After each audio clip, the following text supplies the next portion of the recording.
What's the right business for you? Well, anyway, so I so we're gonna go right into it because we've already started doing the training, and I want to add this to the membership site. So let's get started. So we've been talking about offline and online businesses for you, and what's the right one for you? Well, it's going to be the one that you enjoy, I expect. So starting a home business has many moving parts, but anyone can do it if they're organized. So who am I that I'm talking to you? I'm Jane Gardner. I work with my husband in our structural engineering firm. We've been a home business for the last 20 years, so we've been busy and we're still continuing on because that's our business, and we've been managed to survive through the 2008, so we've been pretty busy working, and I'm on the internet now to help others start their own home business. So we've been talking about your home business idea. If you have no idea what you want to do, the first thing you can ask yourself is do you want to do it offline or online? So unlike other people who are on the internet, I like to discuss offline just as much as online, and we'll go over quickly some of the things we talked about at the last trainings. And I should get a link so that you can go look at the last trainings, but right now you can't. But you can go look at my YouTube channel, so we can tell you that later. So first of all, you have to decide if you want to do it offline or online. You need to clarify the revenue that you want for your home business and decide how much you'd like as a yearly income. And you want to be able to focus on your strengths and your talents. You don't want to start something new that you don't know how to do and have to learn as you go while you're trying to sell. So first off, what's the best home business to make money? Well, the best home business is the one that uses your strengths. So it all depends on your business and what you think you want to do.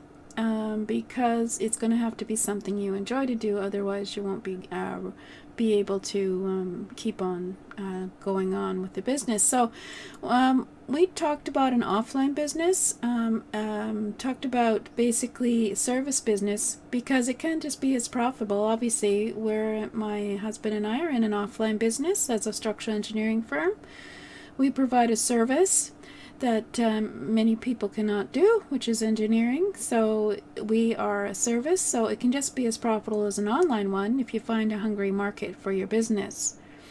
So what do people need offline? Well, they need their time back. So if you can be a personal chef or a gardening service or cleaning service or housekeeper, or have skills in carpentry and home repair and do things that they don't really want to do in their life, but you can do it for them so they can get the time off to enjoy their life, then they'll be willing to pay you for that.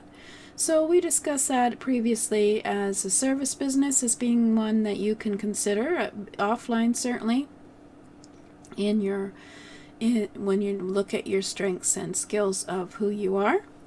As well, we looked at last week online business ideas, what you can do online with a computer, and obviously skill.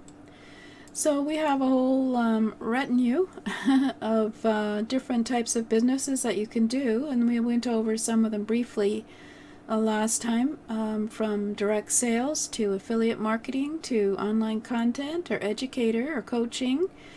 And well, I guess we'll talk a bit more in detail on that before we start talking about finding your customers. But this is basically some of the business models you can use online nowadays.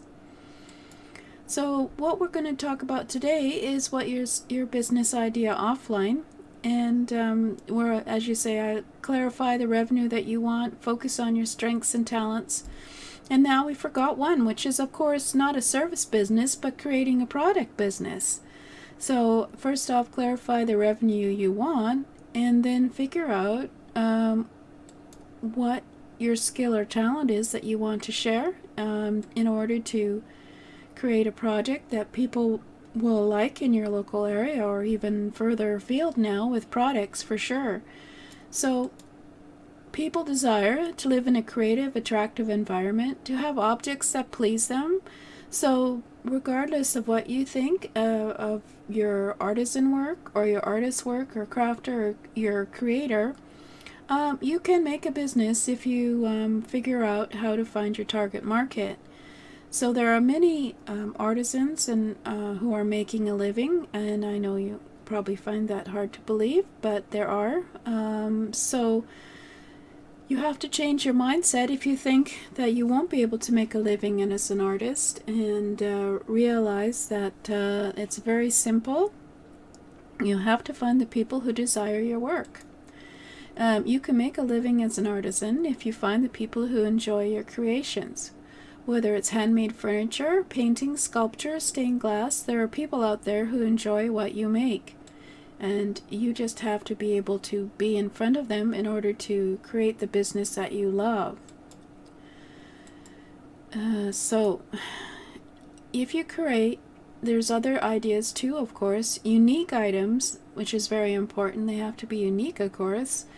For the home, you could create jewelry. I mean, people love jewelry, have throughout time loved jewelry and soap and bath products, candles, sewn items, organizers, decorative, unique dishes, cups or glasses, a potter, a sculptor, all these kinds of businesses where you're creating unique items for the home. People can desire these items and be willing to buy them from you. So you can make a living as an artisan or as an artist if you find your target market. What's great about the artisan unique products are that now you can sell them locally, but you can also sell them on the internet to a worldwide audience. So I want you to try and develop the mindset to think of, basically, you are looking for the people who enjoy your creations. If you can find your target market, then you can find the people who are willing to buy your creations, and on an annual basis, then you can find your fans. So next time, we'll be looking at finding your target market, or advertising to your target market, or creating awareness for your creations to your target market. And so this will be something for you to think about for next time. But remember that people do desire having unique items for themselves and for their home. So you have to realize and have the mindset to know that people will enjoy what you create. And so there are people out there who will buy what you create. So we just have to find your target market. So if you want to learn more about how you can turn your business idea into real viable business today, I have an ebook for you. You can go and download at http://bohbtips.com/step-by-step, so you can turn your business idea into a real viable business. As well, I have a community that is just opening up at the Business of At Home Business, where you can become a founding member and find out more about it and how you can get the support and the resources that you need in order to start your business at http://bohbtips.com/members. Go over there and I'll go over some of the things inside and resources inside of the Business of At Home Business community that will help you to start and grow your own home business. So this is Jane Gardner, and I want to thank you for listening, and we'll see you next time. I may have to go over some of those online business models in more detail before we actually get to talking about your target market. You should have some idea on what your business you want to have as a home business, because there is always a market out there. We could always do an episode once where we go and do some really obscure markets. But for now, we're going to talk about, probably next time, online business models and some of them and how they work and how they can be a viable business for you. Even if you're an artist, you can also use some of these online business models for your business in order to sell your product, as well as for those of you who do service industries, how to sell through online. See you next time. This is Jane Gardner.